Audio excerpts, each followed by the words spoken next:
participants and family members. My name's Rochelle, nurse here at Acacia, and today's time for our monthly health talk.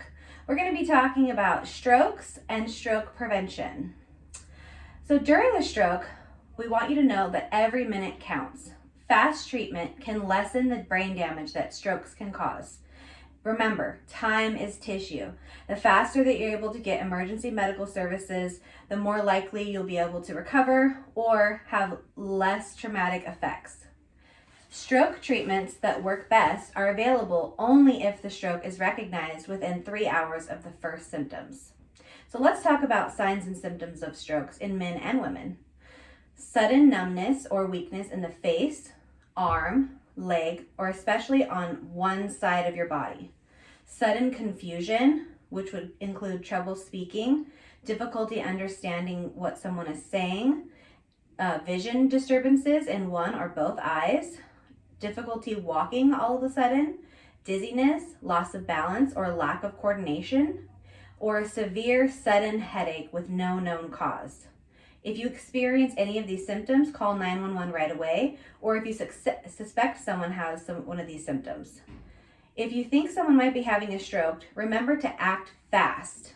That is FAST, and it's an acronym for what to do if you think someone is having a stroke. This is what it stands for. The F stands for face. Ask the person to smile. Do they have a face droop on one side? Does their smile droop down and not remain symmetry? Another one, A, for arms. Ask the person to raise both their arms.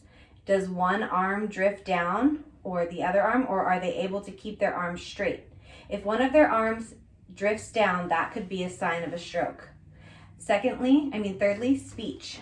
Ask them to repeat a simple phrase such as, "Good morning, how are you?" or repeat their address. Any kind of simple phrase. Listen to see if their speech is slurred or odd. And then lastly, the T for time. If you see any of these signs, call 911 right away. Don't hesitate.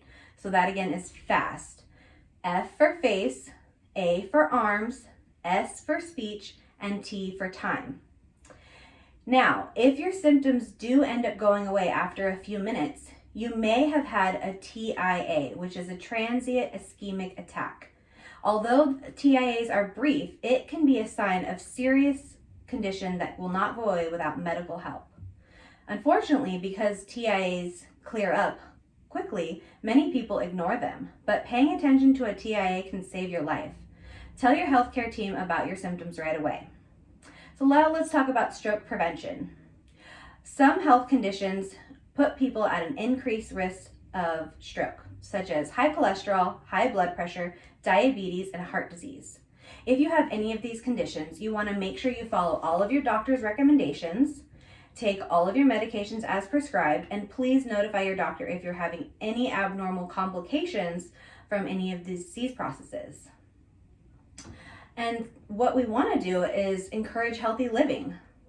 So high cholesterol and high blood pressure can increase your chances. So we want to do whatever we can to lower our cholesterol or lower our blood pressure by following a healthy diet.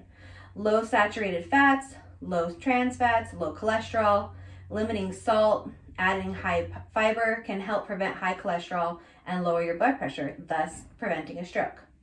We want to maintain a healthy weight and remain physically active. This can also help lower your cholesterol and your blood pressure.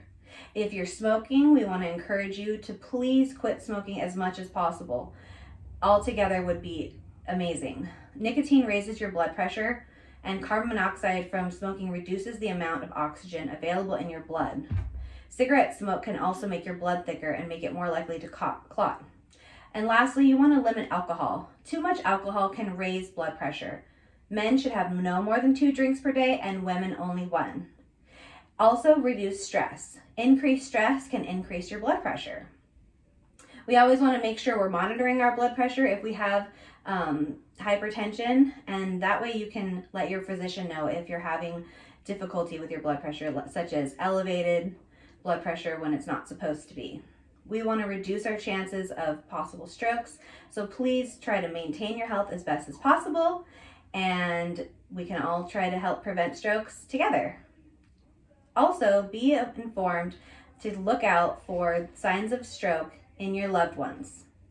Well, this concludes our video for this month. Take care. If you have any questions, leave them below. We'll see you on the next video. Bye!